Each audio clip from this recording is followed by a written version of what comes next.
Okay.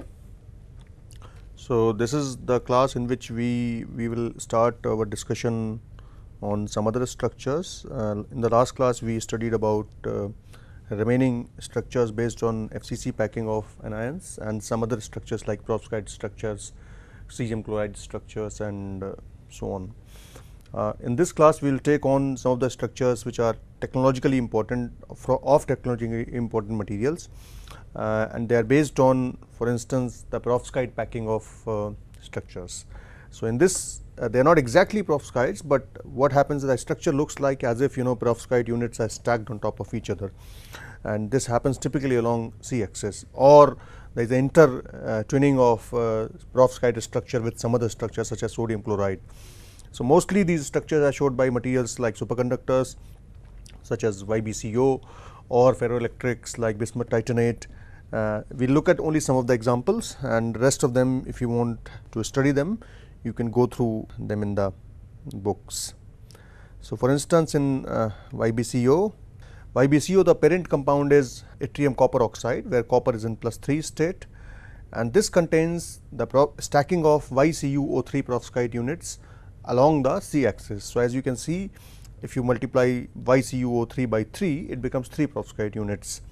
So, now it is made superconducting by substitution of 2 of the yttrium ions by barium, which modifies the structure a little bit, followed by reduction of Cu3 plus to Cu2 plus, which creates some oxygen vacancies as well as reduction in the number of required oxygen atoms, or basically Cu3 plus Cu2O reduction requires less number of oxygen atoms in the structure. So, parent structure remains same, but some of the oxygen atoms from the previously occupied sites become vacant sites, and this kind of doping gives rise to a superconducting state in which material has 0 resistance, and the temperature below which this happens is 92 Kelvin or so. So, the final formula of the compound becomes YBa2Cu2 2 plus Cu3 plus. So, 1 copper remains in Cu3 plus state, 2 coppers become in 2 plus state, and so stoichiometric formula should be YBa2Cu3O7, but superconducting state requires some more deficiency of oxygen. As a result, it is YBa2Cu3O7 minus X, where X is a very small number like 0.15. So, how it happens is you have Y3Cu3O9, dope it with barium, so substitute for 2 yttrium. So, naturally, if you substitute for 2 yttrium, you have requirement of your requirement of oxygen goes down by 1. So, it becomes YBa2Cu3O8. Now, Cu3 atoms reduce from +3 state to +2 state, 2 of them. So, the formula now becomes YBa2Cu2 2 plus Cu1 3 plus O7 minus X, or if you do not count X, you could take it as 7. So, this is how the structure going to look like. So, this is the 3 perovskite unit stacking along 001. You replace 2 yttrium ions in the top and the bottom unit cell by barium. As a result, some oxygen is not required. So, to account for requirement of less oxygen, you have these vacant sites of oxygen which was previously occupied, and now further when Cu3 plus, some of the Cu3 plus reduced to Cu2 plus, then also the requirement of oxygen goes down, and you have some more oxygen vacancies created at these positions, for instance. So, so this is how the structure looks like, and the correct form, the structure, this is the whole unit cell of YbCO, and if you look at the coordination of copper atoms, this is the interesting thing about this structure, that copper has 5-fold coordination in these locations. So, you can see 1, 2, 3, 4 and 1 here, and along in these positions copper has 4-fold coordination. So, copper tends to have 3-fold and 4-fold coordinations in various positions. So, Cu3 plus typically has 5-fold coordination, Cu2 plus will typically have your 4-fold coordination. So, another structure which is interesting is lanthanum strontium copper oxide, which is for which the parent compound is lanthanum copper oxide. So, in this lanthanum copper oxide, which is actually a mixture of rock salt structure compound LaO and one perovskite structured compound LaCuO3, and you can, for convenience, you can write it as LaO.LaCuO3. So what happens here is, when you dope this material with strontium, replacing some of the lanthanum ions, this again becomes a superconductor, and it gives a transition temperature of about 35 Kelvin. And the structure shows basically a layered structure in which you have A4O layers, which means one oxygen is surrounded by 4 A's, followed by AO4 and then CuO2, etc. So this is how the stacking continues, as I will show you in the next slide. So if we go to the next slide, if you look on the left, you have these two perovskite layers which together make NaCl structure layer. Now if you look at top NaCl layer, perovskite layer, top perovskite layer is shifted with respect to the bottom perovskite layer by the vector half 110. So basically the origin of the bottom layer is here, and I have shifted the origin of the top layer to the on top of face center, on the top of trough face center of the bottom unit cell. So this has gone from this position to that position, which is actually along 110 direction in the xy plane. And if you look at the structure, it looks like, so you have CuO2 layers, which are these CuO2 layers, followed by AO4 layer, where each A atom, which could be lanthanum or strontium, surrounded by 4 oxygen, followed by A4O layers, then again followed by CuO2 layers. And if you look at the CuO2 layer, the configuration has changed from here to here a little bit. So that you have to remember, and as a result the structure continues itself. So CuO2 AO4 A4O, CuO2 A4O AO4, and so on and so forth. It just keeps going down in the same fashion. So this would be your lanthanum strontium copper oxide structure, which is superconductor. So it looks a bit complex, but if you look at the structure in a different way, thinking that it's a mixture of NaCl and perovskite structures, the understanding becomes more clear. And this is how most of the complicated structures are made of, especially in superconductors and in ferroelectrics. Now we will look at the structures which are based on HCP packing of anions. So here anions, typically oxygen, they make a HCP lattice, and cations occupy either tetrahedral or octahedral sites depending upon the radius ratios.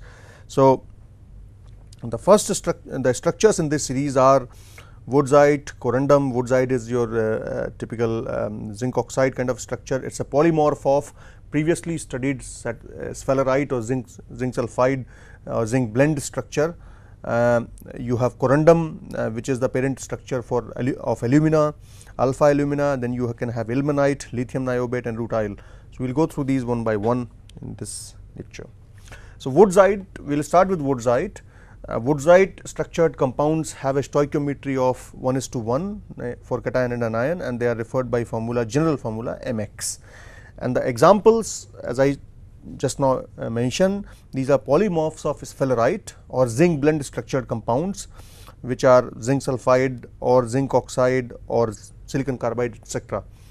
Here in this structure, what happens is the anions, which could be sulfur or oxygen atoms, they form a HCP lattice, right. Now since they are polymorph of zinc blend structure, if you remember, in zinc blend structure we had FCC packing of anions with half of the tetrahedral sites occupied. Now same happens here, it's just the structure is different. So packing sequence of anions changes from ABC ABC to AB AB, but still the covalent bonding contribution requires the material to have tetrahedral coordination as well as radius ratio in these compounds. And so half of the tetrahedral sites will be now occupied by cations. So whereas anions form in the sequence, it should not be ABC ABC, it should be AB AB AB. ABC ABC ABC would be true for zinc sulfide or sphalerite structure. And the coordination of both anions and cations, just like in zinc blend structure, would remain 4. So there is no change in terms of packing and interstitial side occupancy with respect to zinc sulfide, which is a zinc blende structure or sphalerite structure. The only change is that the anions packing is now AB, AB, AB instead of ABC, ABC, ABC. So, the structure is something like this. So, you have, this is the layer of oxygen atoms, this is the layer of zinc atoms, again you have a layer of oxygen atoms, again you have a layer of zinc atoms, followed by oxygen atoms. So, this would be your A layer, this would be your B layer for anions, and then again this would be of A layer. And if I zoom this particular part, which is the drawn unit cell, then it looks something like this. So, you have these top oxygen atoms, bottom oxygen atoms, and the central oxygen atoms. This makes one hexagonal unit cell, and these are the tetrahedral sites which are occupied. So, these are and if you count the number of atoms, total it would be 2 per unit cell for both types. So, you can see here that in this, if you draw the plan view perpendicular to parallel to C plane or perpendicular to C axis, you can note the positions of both cations and anions in this fashion. So, cations, so your anions will be at 0, 0, 0, and if I consider this as x and this as y, then my anion would be, it would be 2 by 3, 1 by 3, 0, depending on how you look at it, it could be 1 by 3, 2 by 3, 0, or 2 by 3, 1 by 3, 0, and cations will be at the edges. So, this would be at 0, 0, 5 by 8 and 2 by 3, 1 by 3, 1 by 8.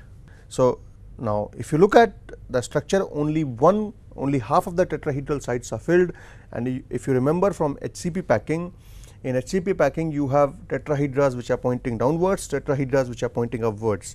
So, in this structure what happens is the structure is such that all the tetrahedras are pointing upwards, or all the tetrahedras which are pointing in one particular direction are filled by cations. This is the polyhedral model. Of course, you can invert it, you can put it upside down, and you can show that it is all, but the point is they are all pointing in one direction. You can say up or down depending upon your frame of reference. So, the way it is made, the structure, you make first layer of oxygen atoms. So, this is the closest packed layer, C plane. Now, the interstitial sites are either these or these, any of these could be filled. So, let us see. The second layer, the first interstitial layer goes in these sides. I have chosen to put it there, you can put it here. Now, the second layer of oxygen atoms goes on top of these, which I have chosen to fill. This I have left it empty. Now, in this case it would make octahedral site. Okay. So, octahedral is not filled, we leave it empty. We have filled only tetrahedral site. Now, what will be the other tetrahedral site? Other tetrahedral site is this. So, this would be tetrahedral of one type, this is the tetrahedral of second type, this would be octahedral, which is empty. So, these sites are labeled as T2 will remain empty. So, when I put the next layer of zinc atoms, where are they going to go? They are going to go into positions where tetrahedras are pointing in one particular direction. So, we will see. So, now I put the second layer of zinc and oxygen atoms, and they go in the positions which are again pointing upwards. So, these are the ones which will be pointing upwards. On the other hand, if you look at the position. So, in the first layer one particular type will not be filled, in the second layer another particular type will not be filled, which will be both pointing upwards or pointing down. So, this would be your formation of zinc oxide structure, and this would be one unit cell. This brown one would be one unit cell of zinc oxide containing 2 atoms. So, this is how Woodside structure is formed. Second structure in this series is corundum structure. Corundum is based on parent compound Al2O3 or alpha alumina, and this is the corundum is a mineral name. Stoichiometry of this compound as a result is M2O3. So, 2 anions are there for 2 cations and 3 anions from this formula unit. Parent compound, as I said, is alpha alumina or sapphire. The other compounds which follow this structure are, for example, alpha iron oxide or chromium oxide. And as per the radius ratio, in this structure, the cations, the anions form FCC packed structure, which is AB-AB kind of packing, but the cations in this structure based on the radius ratio occupy octahedral sites, not the tetrahedral sites. As a result, the cation coordination will be 6. Now, you can work out yourself from the bond valence rule, or bond strength rule, as we saw in the previous cases. To fulfill the stoichiometric requirement, the anion coordination has to be 4. So, now as a result, since you have now AB packing, on for 3 anions you have 2 cations, which means only 2/3 octahedral voids will be filled, because in a closed packed structure there is 1 octahedral site per atom. So, you have 3 atoms of oxygen, which means only 2 of octahedral voids will be filled. So, you have 2/3 filling of octahedral voids. So, the structure is formed in the following manner. In this animation, I put the first layer, which is oxygen, and I put the second layer, which is the aluminum first layer, and the aluminum arranges itself in this kind of fashion. So, since you have 1/3 sites, octahedral sites empty, these crosses show the empty sites and other atoms show the filled sites. Now, second layer, when the second layer is formed, this vacant site will move from this position to that position in the next layer. So, let us see. So, this is the second layer of oxygen atom. So, naturally this is the octahedral site between the first and second layer of oxygen. In between you have aluminum atom, and if you put the second aluminum layer, so you had the cross in this position, now the cross has gone there. So, this is the vacant site which is moved along a particular axis in the next layer, and when you put in the third layer, it will come back again here. So, it goes in this fashion and then comes back here. So, when you put the next layer, this is the next layer of oxygen atom, and the next layer of aluminum atom goes there. If you keep doing this and you stack 6 layers of oxygen on top of each other, then you form the whole unit cell of alpha alumina or corundum. And you can look at the cross section of this structure, which explains the structure in slightly better way.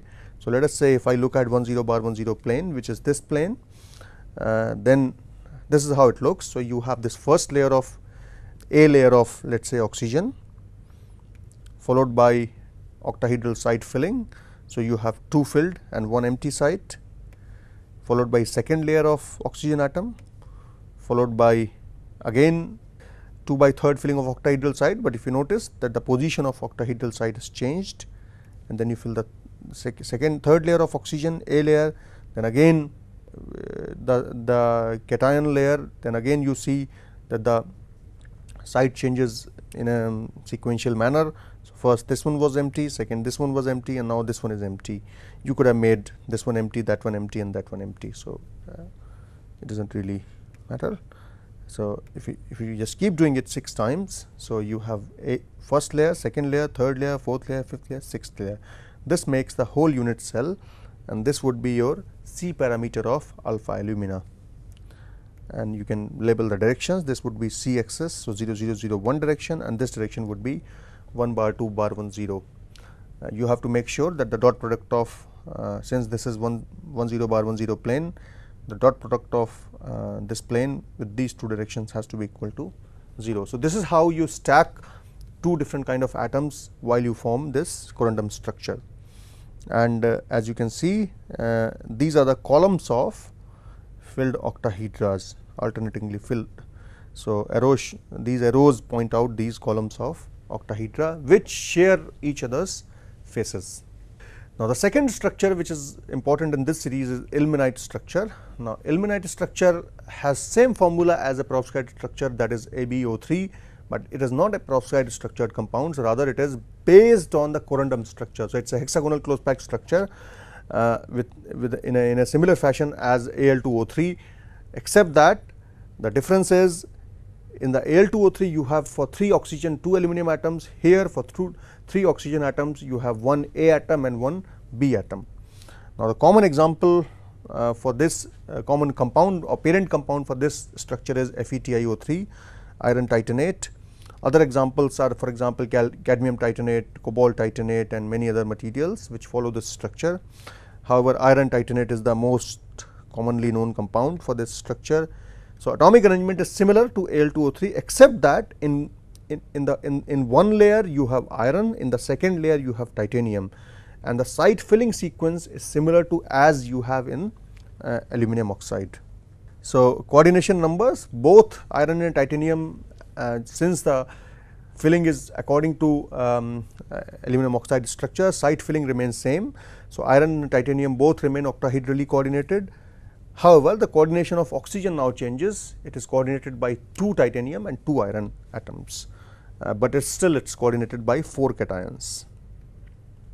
So, the structure, the way it forms is, you have first layer of oxygen followed by first layer of iron atoms in the octahedral sites, followed by then this arrow again shows how the vacant site will move in the next layer, and then this is the second layer of oxygen atom. So, this is A layer, this is B layer, followed by now next layer will be titanium. So, this would be your titanium layer.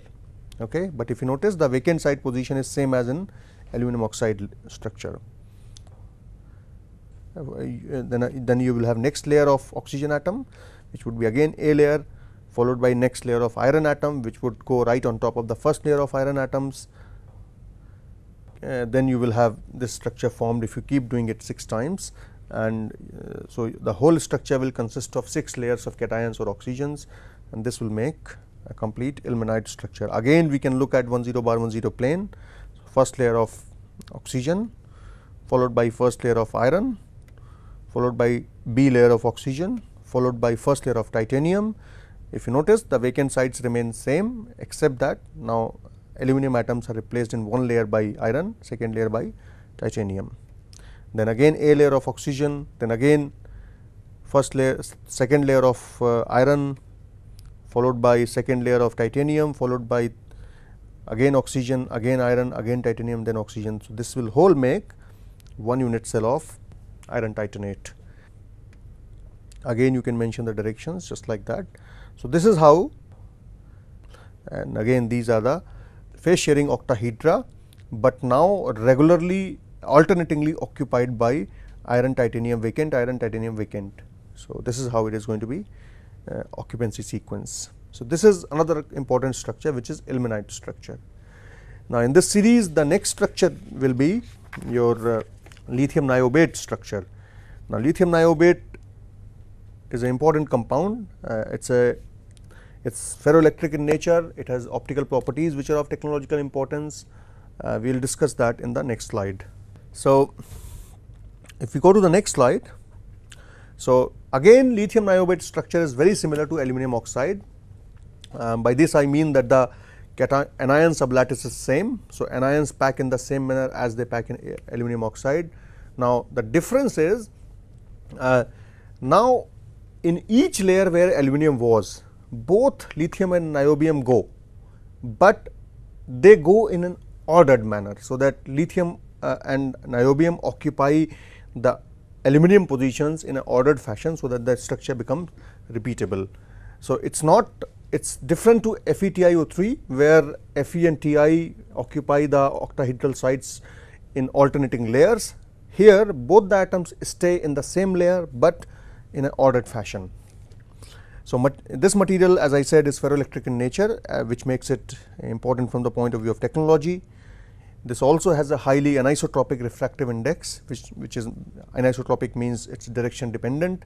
So, it is high in one particular direction, low in another direction, and it also shows birefringence and which can be changed by application of electric field. So, these properties make this material important from the point of view of applications, device applications, and it is used in electro-optic devices quite commonly.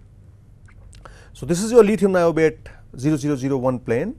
So, if you now look at this, so the yellow atoms represent the layer of A layer of, let us say, oxygen atoms, and now if you look at here, these red and green atoms, red is niobium, green is lithium, they occupy the octahedral sites and the crosses represent the empty octahedral sites. So, if you look at, if you suppose the color of both of these small atoms was same, it would make aluminum layer in aluminum oxide.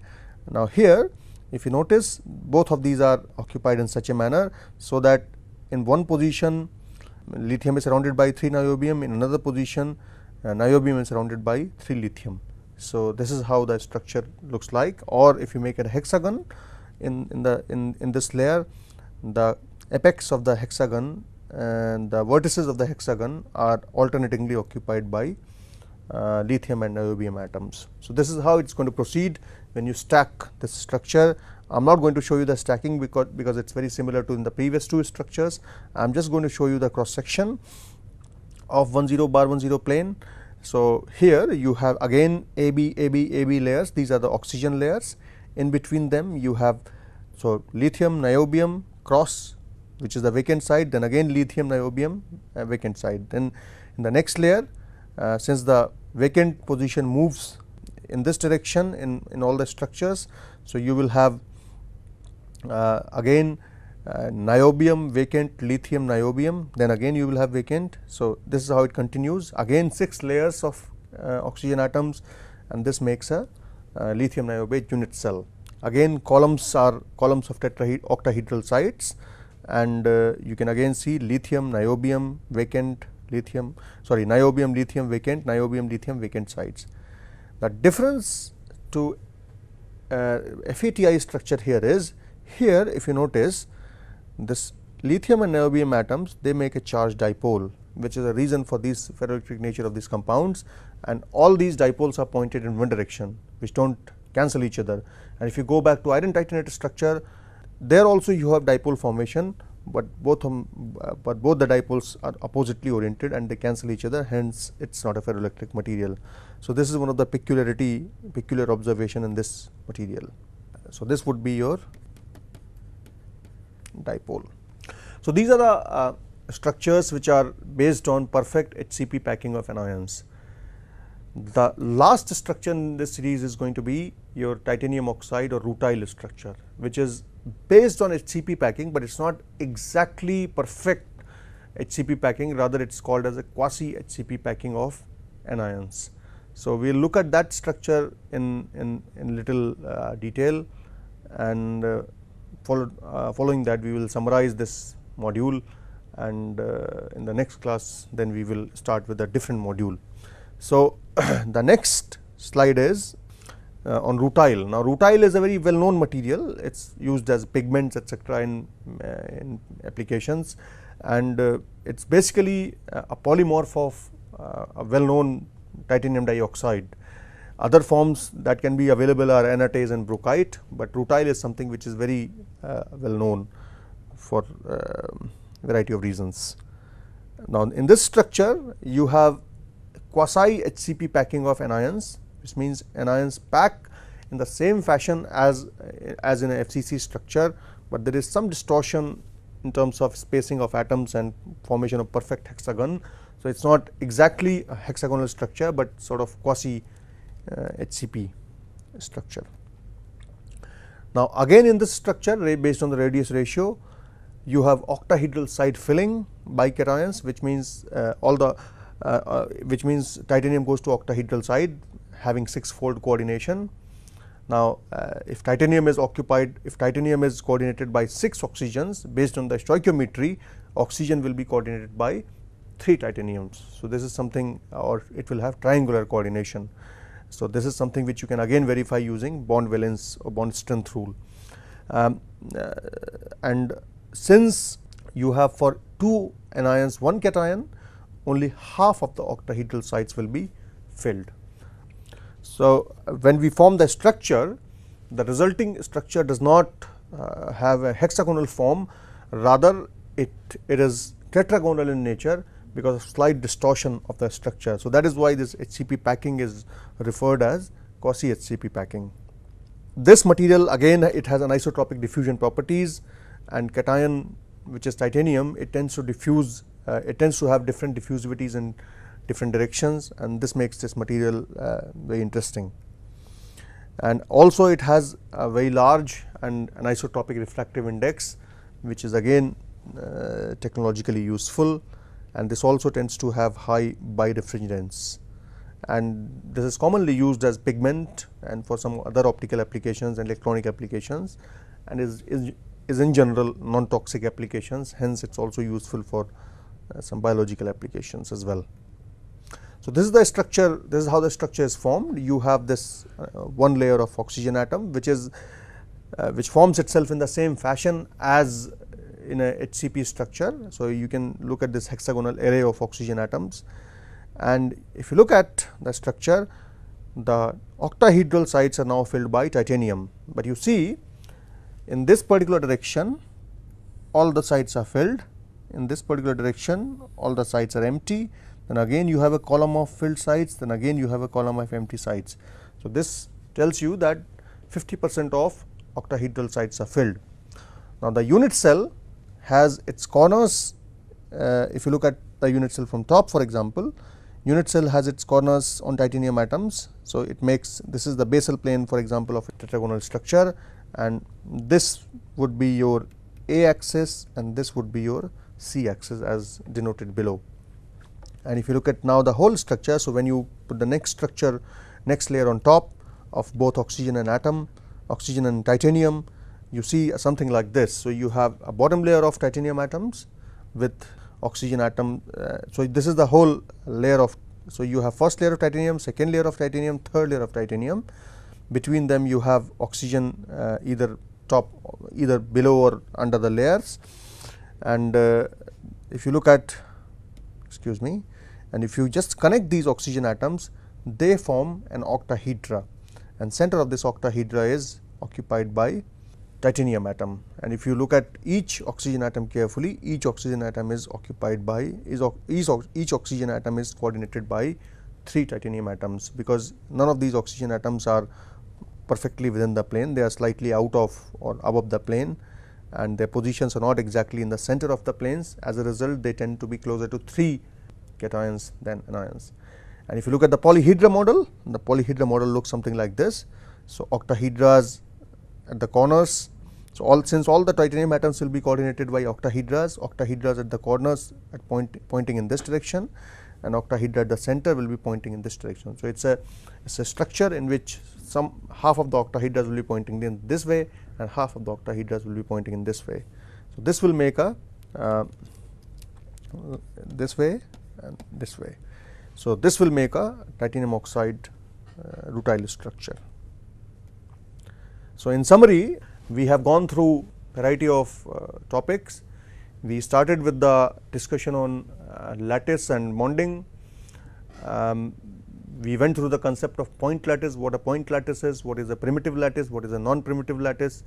Those concepts are very important in order to understand the structures. And then we looked at what are the possible crystal systems and what are the possible Bravais lattices. We saw that there are 7 crystal systems and 14 Bravais lattices, which completely in which all the possible crystal structures can be differentiated. Since the choice of unit cell is not unique, as a result you have to define certain way of categorizing them.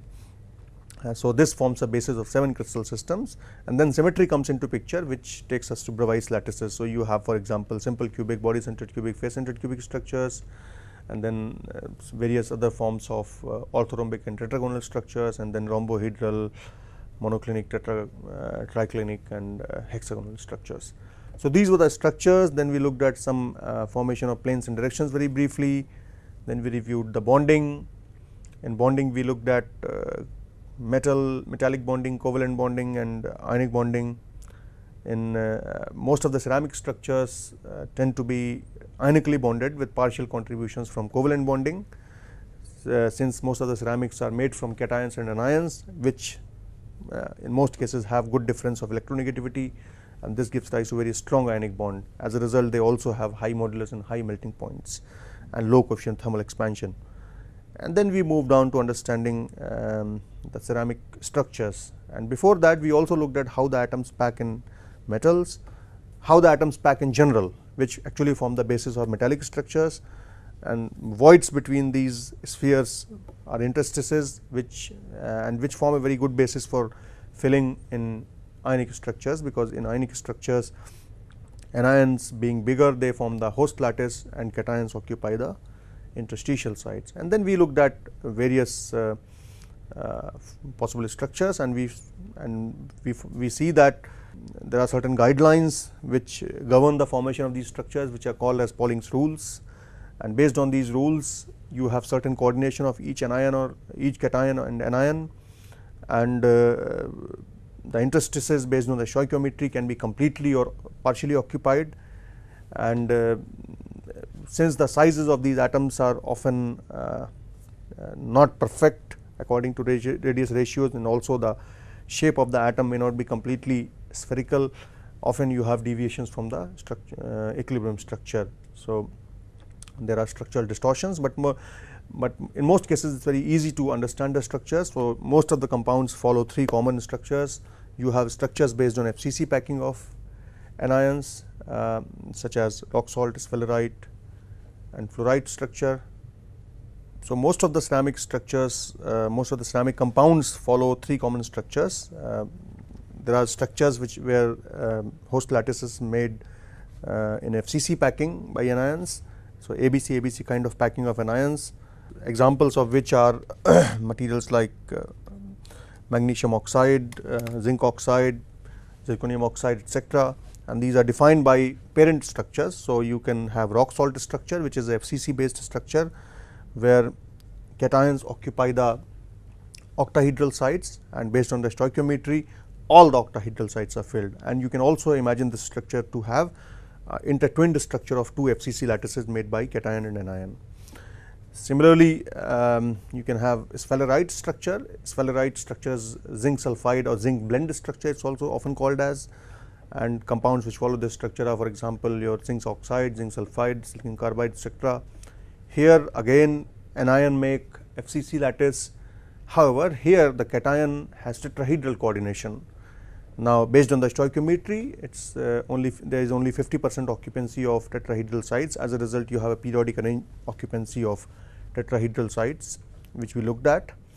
And then we looked at fluorite structure, in which you can have fluorite or anti-fluorite structure. So for example, alkali oxides like sodium oxide, lithium oxide, they make anti-fluorite structure, where you have for each anion two cations, and both the cation and the cations have tetrahedral coordination. So oxygen makes FCC lattice, and all the tetrahedral sites are filled by cations, and in this case the coordination of anion will be eightfold. So anion will have cubic coordination. However, lattice is represented by making a lattice unit cell on the anionic side, so it works pretty well. And this structure again has a FCC lattice. So whether you put the lattice corner, the unit cell corner on oxygen or any of the sodium atoms, it still makes FCC lattice. So you can also think of this structure as three FCC lattices interpenetrating into each other, two FCC lattices of cations and one of anion. And inverse of this structure is fluorite structure. There you have FCC lattice made by cations. This is the simplest way of understanding the structure, and all the tetrahedral sites of that unit cell filled by anions, like in zirconium oxide. However, the correct way of understanding this structure is making the base lattice of anions. Now since cations have eightfold coordination, which is cubic coordination, if you just draw in a cube, it is not going to fulfill the stoichiometry, because in one cube you will have only one cubic site. So what you do is that you make one big cube of 8 cubic unit cells of anions, and now you have in a big cube you have 8 cubic voids or body centers, out of these 8, 4 are filled by cations. So, this makes a fluoride structure or calcium fluoride kind of structures. Then we looked at the other structures like perovskite structure, cesium chloride structure. Perovskite structure is a very interesting structure from the point of view of applications. Many important materials like barium titanate, strontium titanate, etc., which they form perovskite structure. Typically, perovskite structure compounds are AbO3 compounds, where you have a cube. For instance, the perfect form has a cube. The face centers of this unit cell are occupied by oxygen, and body center is occupied by the smaller atom, which is typically B, and the corners of the unit cell are occupied by bigger atom, which is A. However, most of the materials in ferroelectric form show a non-cubic structure. It could be tetragonal, rhombohedral, orthorhombic, depending upon the temperature and type of material, but the pattern remains same. So, that is perovskite structure. You can also have perovskite structure where cation and anion can have +3 valence, and you can also have mixed perovskites such as PM and lead magnesium niobate or lead scandium tantalate. Then we looked at cesium chloride structure, which is whose parent structure itself is cesium chloride, where you have cubic coordination, and since stoichiometry is 1:1, it is just formed within a cube. So, corners of cube are occupied by one ion, and center of the cube is occupied by another ion. It is a primitive cubic structure. So, both perovskite and cesium chloride are primitive cubic structure. A variation of perovskite structure is rhenium oxide structure. So, in AbO3, if you remove A, then it is a BO3 kind of structure that makes a rhenium oxide structure, such as in tungsten oxide. And then we looked at some of the special structures which are based on perovskite packing of perovskite layer stacking, such as in yttrium barium copper oxide, which forms the basis of superconducting compounds. And then we looked at HCP packing of anions, examples of which were woodsite, corundum, lithium niobate, and iron titanate, etc. So, here in these structures, the anions form the HCP packed layers, and either tetrahedral as in woodsite or octahedral as in corundum, ilmenite, or lithium niobate, or in titanium oxide as well. The octahedral sites are occupied by cations, and the occupancy is determined by the stoichiometry. So, this is a very what I can say is reasonably long discussion on the structures of ceramic materials. So, I hope you are able to understand the fundamentals. In the next class, we will move on to a different topic, which is important from the point of view of functional properties of these materials. So, in next class we will look at what are the defects in these materials, how the defects form, what are the how the defects are related to parameters like temperature and pressure of oxygen, and so on and so forth. So, I hope that you are now able to understand the structures of these ceramic materials in a good detail. Thank you.